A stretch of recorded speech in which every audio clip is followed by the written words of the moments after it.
difficiles. Elles seront difficiles. Ces réformes seront difficiles. Mais elles constituent le socle de notre nouvelle gouvernance budgétaire et financière. Elles nous permettront de nous projeter dans une nouvelle trajectoire budgétaire qui alliera une consolidation progressive vers un déficit budgétaire de 3% dans un horizon d'au maximum 3 ans. Je rappelle que l'audit des finances publiques a révélé un déficit public de plus de 10% contre 4,7% initialement annoncé par le régime sortant. Donc, d'aller vers un déficit budgétaire de 3% dans un horizon d'au maximum 3 ans et une prise en charge maîtrisée des investissements structurants et de soutien à la production, ainsi que des dépenses sociales et climato-sensibles. Conséquemment, l'encours actuel de la dette publique, qui a atteint des proportions difficilement soutenables, c'est-à-dire plus de 85% contre 74% initialement annoncé, devra être ramené sous la barre des 70% au plus tard en 2029. Monsieur le Président de l'Assemblée nationale, honorables députés, je demeure convaincu qu'il ne peut y avoir de développement sans investissement domestique en monnaie locale.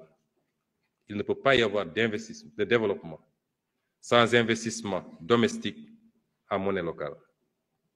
C'est fort de ce constat que mon gouvernement compte faire de la promotion des mécanismes innovants de financement le principal levier de mobilisation de ressources domestiques auprès des ménages, des entreprises non financières et des investisseurs institutionnels.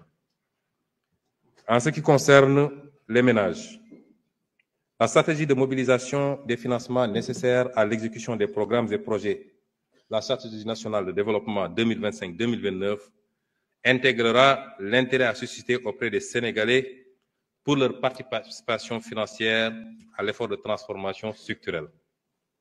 À cet égard,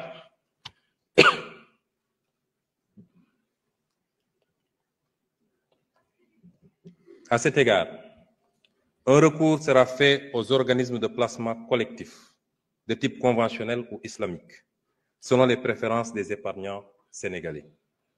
Ces OPC pourront souscrire à des obligations et soukouk dits patriotes. Les gens ont parlé de diaspora bond, mais notre horizon, c'est de toucher tous les Sénégalais. C'est pourquoi il faudra migrer vers les patriotes bonds. Le potentiel national d'économie d'énergie, évalué à 28% des consommations énergétiques du pays, dont 36% pour le sous-secteur de l'électricité, 18% pour celui des hydrocarbures et 40% pour les combustibles de cuisson, sera exploité à fond pour les marges qu'il permettra de dégager sur le coût des subventions d'État et sur la consommation énergétique de l'administration. Ces marges évaluées à 15%. En plus des effets positifs induits sur le portefeuille des ménages et les capacités de la Sénélec, c'est-à-dire 320 gigawatts à moyen terme et 2587 gigawatts à long terme, et un écrêtement de la pointe du réseau électrique de 441 mégawatts. Ces réformes seront difficiles et la durée de validité du passeport sera étendue à 10 ans.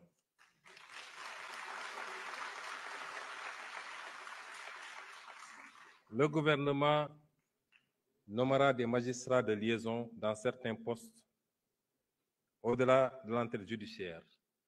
Le magistrat de liaison prodiguera des conseils juridiques aux compatriotes tout en les aidant dans les procédures judiciaires.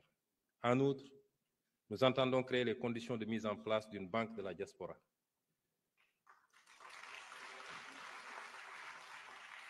Nous appliquerons le principe de réciprocité pour la délivrance de visas aux ressortissants de certains pays.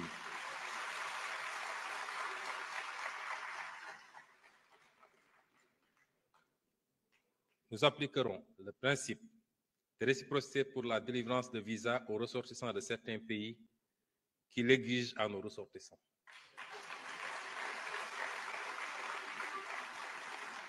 Je rappelle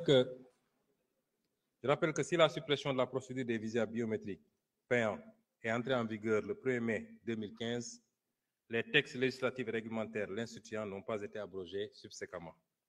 Il s'agit dès lors, tenant compte de l'expérience précédente, de bien en cerner les faiblesses avant toute décision, notamment celles liées aux impacts éventuels sur le tourisme, les lenteurs dans la délivrance des visas, ajoutées à la disponibilité des moyens matériels et humains dans les aéroports et postes frontaliers terrestres du Sénégal.